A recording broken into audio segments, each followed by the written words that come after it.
What's up, Dallas? It's your girl Rachel. I have special guest T Pretty Smile here on my show. How you doing, girl? Girl, I'm doing good. How are you? Oh, bless girl. I'm just so glad you're on my show today. Thank you. That means a lot. Yes, ma'am. Look, that really means something to me. She has this really amazing talk show, guys. It's a Real Raw Let's Talk podcast. Mm-hmm. So tell me about that podcast. So Real Raw Let's Talk is what started as like just a podcast to talk about unfiltered conversations that we really don't dive into and bring the true honesty from it. However, it kind of really just have turned into Real Raw Let's Talk and not the podcast portion because I do so much more. It end up blossoming to so much more, from red carpet events, fashion shows, to interviewing different various people. So along with the podcast, so I don't even call it no more Real Raw Let's Talk podcast. I just left it at Real Raw Let's Talk. I love it. I love it. And I love that fact that you touch on topics that people don't normally talk about. So, and that's brave, but that's also like really, it's authentic, because I believe that people really don't talk about things that they should. So you have a testimony behind your podcast, right? So you have a diagnosis. Yeah. Okay. I do. I have what's called Chiari malformation, or you may pronounce it Chiari. But I was diagnosed in 2017 with this, and I really haven't talked about it a whole lot to people. So I'm glad you asked me that. Yes, ma'am. So it's a condition where all of our brain is supposed to be in our head, in our skull. However, mine, some of it goes into my neck. Okay. And so, which causes a lot of head trauma. It causes a lot of headaches, but severe headaches. Right. It causes blackouts. It causes my verbiage to be messed up like now. And so my speech, it has a lot of things that go into it. And when I first got diagnosed, I didn't even know what was going on. I happened to black out on the floor and didn't know what was going on. So I went to the hospital. They didn't know what was going on. They was like, we don't know. We took tests. And finally, after an MRI is when they figured out, like, okay, this is what's going on. Wow. It's no cure for it. So you just have to manage it with just like, headache medicines and things like that. So sometimes it does get difficult, but you have to continue to go forward. I've learned that because I started off, as depressed. A lot of people don't know. Right. I was depressed, and I'm a chatterbox. I'm a chatterbox. So experiencing that and going through that was a very, very difficult thing. And that's kind of how Real Raw came about. I wanted to have these conversations with people because I know if I'm feeling this way and I'm not saying nothing about it, I know there's other people out there. Right. And I was able to find a support group on Facebook. And when I found this support group, Chiari support group, it really helped me because there's other people out there who are struggling like me. And I was like, well, why just keep it in the support group and talk about things that nobody's mentioning out in the public? Let's have these conversations with other people, and let's have other conversations that we're not having. So that was the reason how Real Raw even came about. I was just going through the mess of having Chiari, and I was like, there's other topics that we need to talk about because health is one of them. Mental health is one. Absolutely. And it's definitely other things we need to talk about. So. Oh, that's beautiful. That's beautiful. Like, it's like your testimony just opened up like a way for you to communicate with people on the real level. Yes. And that I still struggle with it. Some people have, said, oh, she talks like she's chopped up, or people would look at me like they didn't know what I was trying to say. And that's the hardest thing for me sometimes because it computes up here. But sometimes when it comes out, that's the most difficult part. Right. And I struggle with that from a lot of times when people see me stuttering on podcasts. It's just things are happening I can't control. But I have had a great support system from A-List to Terrell, Fred, my mother. Like, I've really had a great support system, and I couldn't ask for a better team. Oh man. You're like a warrior right here in front of me, because it's like I mean I'm gonna be legit, like, honest, you know, for seeing people struggle with something that most people don't talk about. It's like I look at you as you're fighting something that nobody else has ever known about. And it's just like you speak on mental health awareness, and you know, like suicide awareness, and those kind of things are very hard topics to talk about, but that you're living every single day with this, and you still going with a smile on your face. Yeah. And that's like to me, I respect you more for that. Girl, thanks. I'm not gonna try to make you cry. Don't do it. I cry ugly right now. I'm not gonna try to make you cry or anything, but you know, it just brings to light that there's a lot more that people are dealing with on a daily. Yeah. That a lot of people don't know. It's like, you know, us as talk show hosts and stuff, people don't understand that we actually like are real people fighting real things. Yeah. Like every day you struggle to get up, and I mean every day I struggle with my dog, and sometimes, you know, I know the depression thing that you're talking about, because, you know, I've battled that before too. Really? Yes, ma'am. Oh wow. What if you don't, you mind sharing? I don't mind. I don't mind. Yeah. What happened? So, you know, I was a single mom for the longest time. I had 2 marriages before my husband now that just completely and utterly failed. But it wasn't because I was a bad wife. It was because, you know, drugs and alcohol got into the picture. It was because, you know, temptation of the flesh was just something that, you know, came into the relationship. And it was something I was trying to do my best to be the best wife and to try to support and forgive and all those kind of things. But that stuff didn't change. So I started seeing that because I had 2 failed marriages in the beginning, that it was like something, that I was doing wrong, you know, but that was my young mentality. You know, I was like battling with that. I was like, what's wrong with me? I was like, these babies are perfect and all that kind of stuff. I said, what makes people not want to, you know, stay loyal to me or something like that?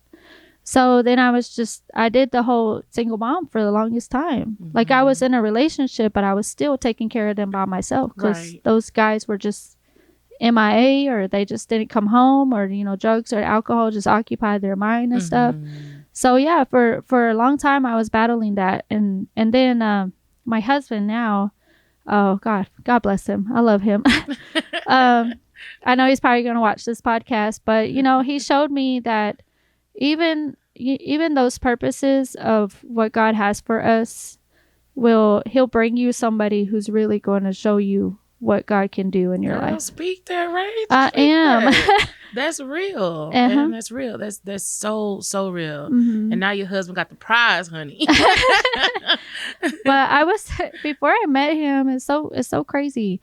So I prayed to God to give me a husband that would love me, love my children, go to church with me, that he wouldn't be tempted by alcohols and drugs, and he wouldn't like the party life or anything like that. I wanted him to be a hard worker and have goals. And before I met my husband, God was changing my husband before I met him. All right now. He's a recovering addict, recovering alcohol. He's been 13 years clean now. All right. Yes. And it's like God was preparing him even before I prayed for him.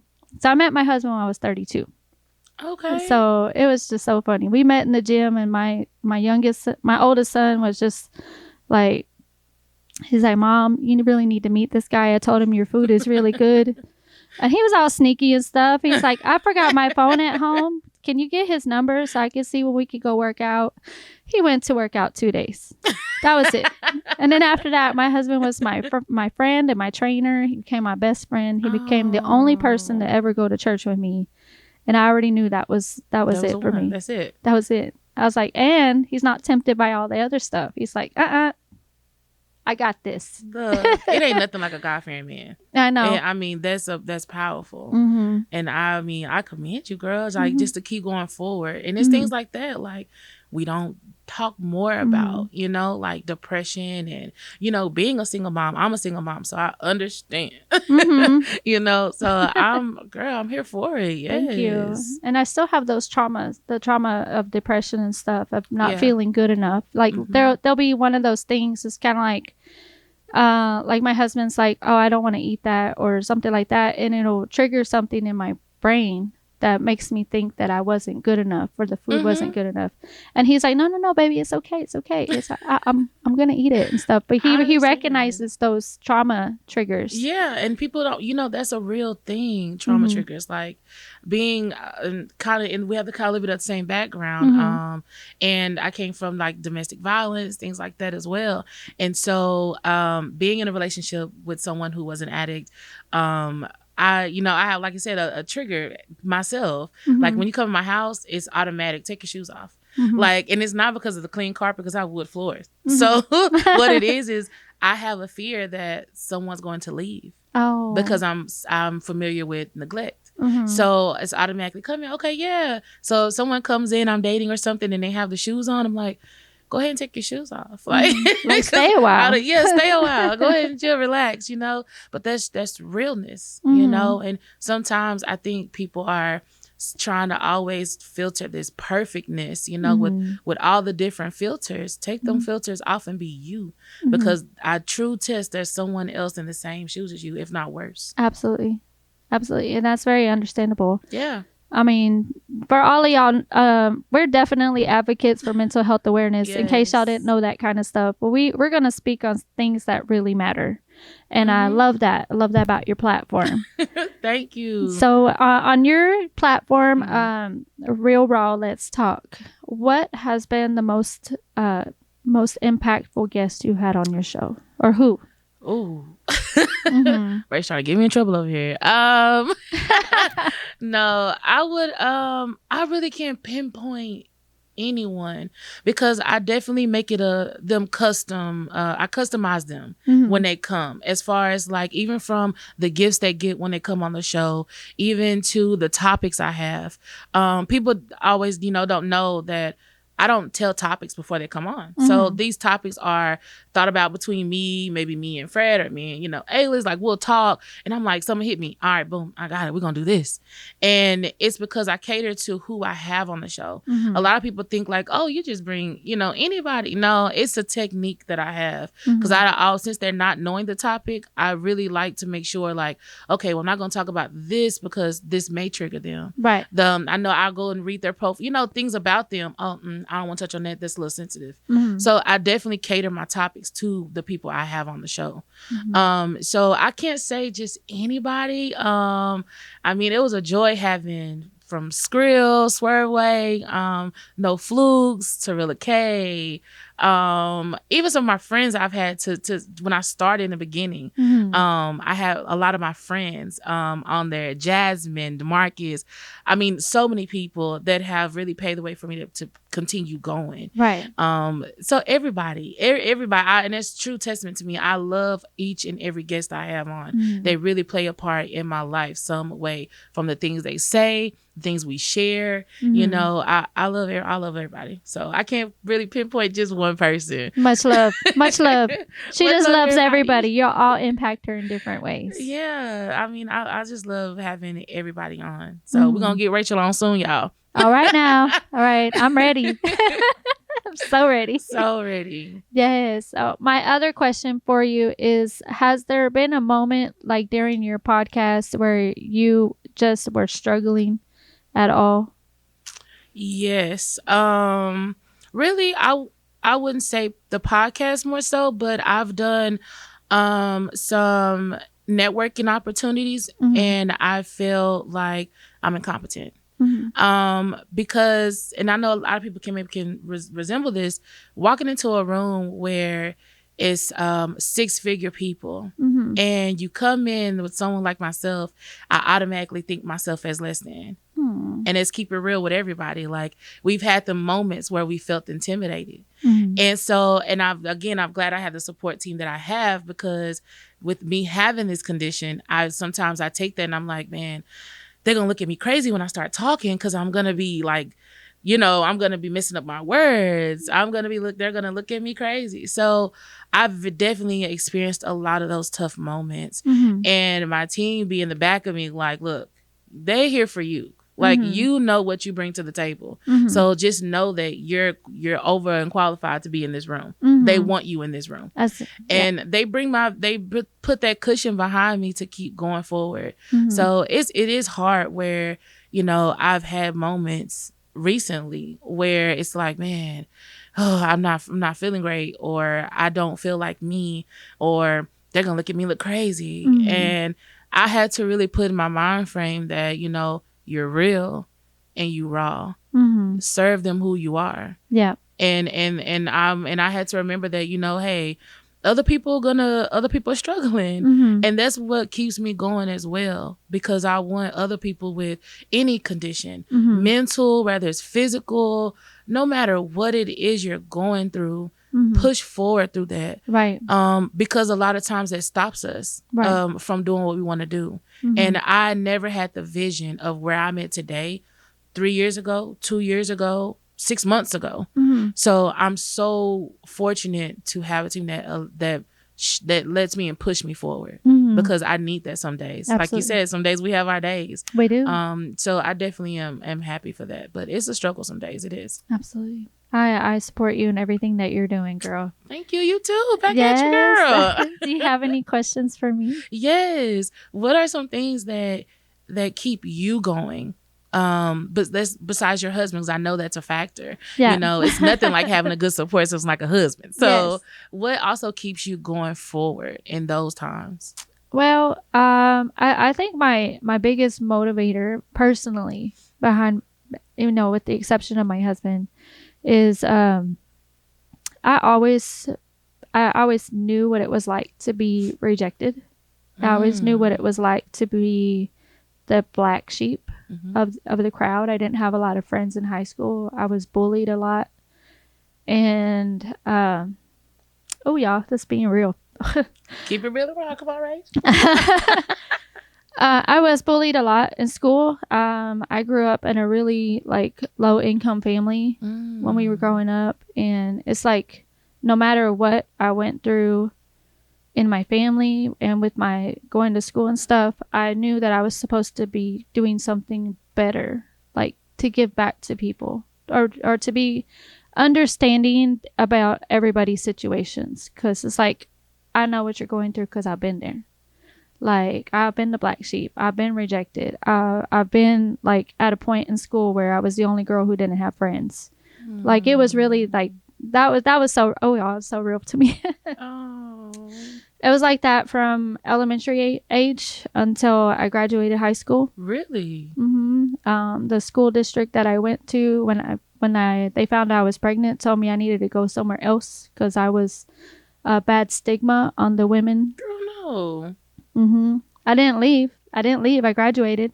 All right. But I was like, I'm not leaving just because I have a baby. I was like, I'm already a married woman. So you trying to tell me that I'm married and I have a baby? I can't stay here and finish my education. They say, we have another school for girls like you. That's what they told me. And I was like, I just, felt more motivated in life later on, that I knew God had a purpose for me. And maybe telling my story to people might actually help. I mean, I've been through abuse. I've been through sexual abuse, domestic abuse. I've had to deal with being a single mom for the longest time. I've had to deal with mental health awareness, advocate for mental health, because some of my children are already dealing with a lot of mental things that I didn't even know. And praises to them for keep going with their life too. Yeah, especially in these times. Yes. I just found out my daughter's autistic. So and that to me that makes me look at her with a different scope, but also that I find her more beautiful because she sees the world a whole lot differently than I do. And seeing the beauty in people and knowing that they have a story behind everything that they do, including their business and their music and their nonprofits, I know that I need to give them a platform to tell that story. I'm with you on that. Yes. Definitely with you on that. And that's why What's Up Dallas is here to give a platform so people can talk about that. That's a powerful statement. Like, that's powerful. Like, just to be able to continue going forward and know there's a sunshine at the end of the rainbow. Like, and it ain't no end of the rainbow. Like, it's just gonna continue. And they're not alone. And they're right. And for you to be able, like myself, put those people on a platform to discuss those things, and you know, and you being a light, girl, I commend you. Like, you definitely need flowers. Like, it's all God. It's all God. The whole concept is God breathed. Like, God told me, so you need to do What's Up Dallas, but not with the question mark. He said you need to do it with the exclamation mark, because we got something to say. That's what that means. Yes. Come on, Rachel. I'm loving that. Well, everybody who doesn't know T Pretty Smiles podcast talk show, please tell them your social media. All right, y'all. So go ahead and pull out your phones. Get on to YouTube. Now I need you to type in Real Raw Let's Talk. And it's REAL Raw Let's Talk. You can catch it on Facebook as Real Raw Let's Talk. You can go to Instagram, Real Raw Let's Talk. YouTube. We have a lot of stuff out. I don't even know. It's everywhere. It's everywhere. Just check it everywhere. Also, you can catch my personal page at T Pretty on T Pretty Smile on Facebook. And again, if you're looking to be a sponsor, we're always taking those. So also you can email at realrawletstalk@gmail.com. That's what's up. Thank you all for your time. Hey, what's up, everybody? It's your girl, Rachel. We just had the most amazing interview with T Pretty Smile from Real Raw Let's Talk. I'm telling you, we touched on some very sensitive topics, and we were also talking about things that really matter. So if you are somebody who has a testimony about mental health awareness or any kind of, sensitive topic, we really want to talk about those things with you. Testimonies people need to hear. And we want to hear from you. Business@whatsupdallasmagazine.com.